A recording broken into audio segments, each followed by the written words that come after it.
Welcome back to the FBA approach, where we have short discussions about building explosive physical product businesses via China from an FBA angle.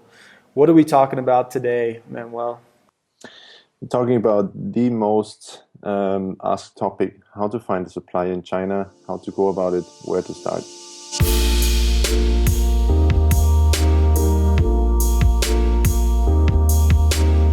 All right, so yeah, where do we start? Where do we begin? Do we talk to people that have already done some products that we are trying?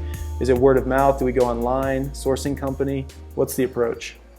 Different approaches. I think the easiest way, and that's what pretty much everyone's doing in the beginning, is they heard about Alibaba.com or maybe globalsources.com. Maybe they have some sort of mentor or coach who is helping them with existing contacts that guy already has. But the majority, I'd say 95%, has to start on Alibaba and Global Sources. Okay, great. Yeah. And then, so we're reaching out on Alibaba, doing the messaging thing, maybe a few Skype calls. How do we know that we found a good fit? Is there something that we need to prepare ahead of time to know our needs when we are communicating with these factories? Right. So on Alibaba and Global Sources, you can already filter out a lot. I think most people know, but you have, for example, a filter looking for a gold supplier, which doesn't mean a lot, but you should have at least a gold supplier. Then you can look for verified or on-site confirmed suppliers and actual factories. And the third thing, I think for me also important, is you look at the different regions. For example, when you're looking at a Bluetooth speaker, so you can go onto Alibaba and then you can actually look which province is the supplier from. Now, for example, I know that most of the electronics come from the Guangdong province, so you can filter out by different provinces as well. If you don't know where your product is made, in which province, it's quite easy actually. When you see Bluetooth speaker, 4,000 factories Guangdong, 50 factories Shandong province, you know exactly where the product majority is made. So you can filter out by provinces, you can filter out by gold suppliers, and I always prepare a short email template. I have a template, and then I would send this template to the supplier, which means I introduce myself. Who am I? Maybe I give him a short PDF company presentation. I tell him what I'm looking for. I say, okay, see, I've seen this product on your Alibaba site. I probably also mention his model number in the email.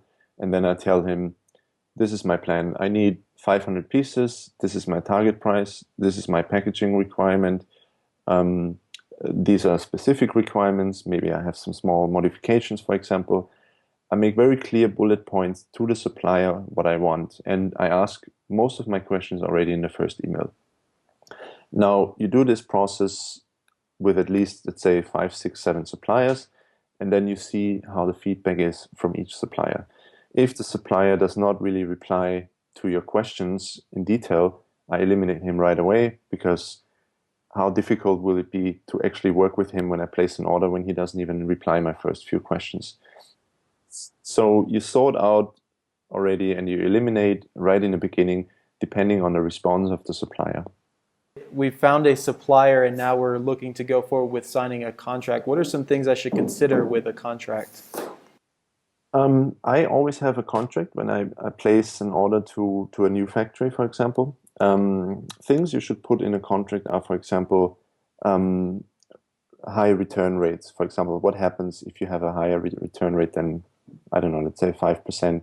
Is he willing to replace those units for free within your next order? Is he willing to actually reimburse you right away, let's say with a wire transfer? But most factories will actually only agree to replace the units in a new order. Another point would be, for example, what happens if there is a late shipment? I have a matrix that says, okay, 5 days late, 2% penalty, 10 days late, 4%, and so on, up to, I don't know, 15% maybe. I also say, okay, if the products, if there is any problem during the inspection, and I pay the inspection, he has to rework the goods and he has to pay the re-inspection. Otherwise, he won't get the rest of his money. That's another thing we should probably mention. Always try to make 30% down payment and 70% upon pass inspection. Never make 100% down payment right away. And yeah, those are just some of the few things that you should mention. All right, great. Thanks, Manuel.